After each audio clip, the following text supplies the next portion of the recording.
బండి సంజయ్ గారు మాటలు వింటుంటే ఎలా ఉందంటే ఆయన ఇంకా కేంద్రంలో హోంశాఖ సహాయ మంత్రిగా ఉన్నాడని నమ్ముతలేడని నేను భావిస్తున్నాను. ఎందుకంటే ఆయన మాట్లాడిన ప్రతి మాట కూడా మా హైదరాబాద్లో బస్తీలలో కూర్చొని మేము అరుగుల మీద మాట్లాడుకున్నట్టుంది.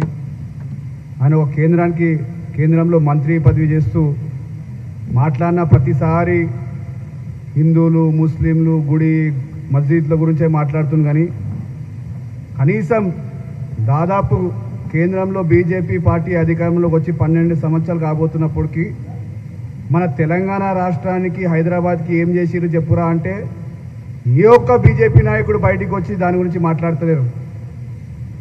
కేవలం ఏదో ఒక కాంట్రవర్సీ క్రియేట్ చేయాలి, ఏదో విధంగా హిందూ సోదరులను రెచ్చగొట్టాలి, ఏదో విధంగా యూత్ అందరినీ కూడా మిస్లీడ్ చేయడానికి ప్రయత్నం చేస్తున్నారు.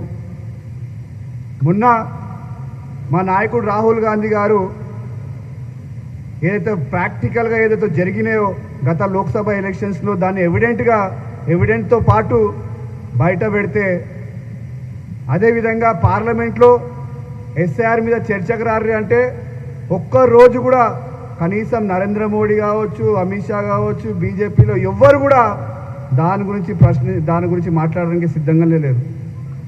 రాహుల్ గాంధీ గారు ఏమంటున్నారు, జరిగిన వాస్తవాల గురించి చర్చిద్దాం, పార్లమెంట్లో చర్చిద్దాం అంటే దాన్ని పక్కన పెట్టి వేరే దాని మీద చర్చ చేస్తున్నారు.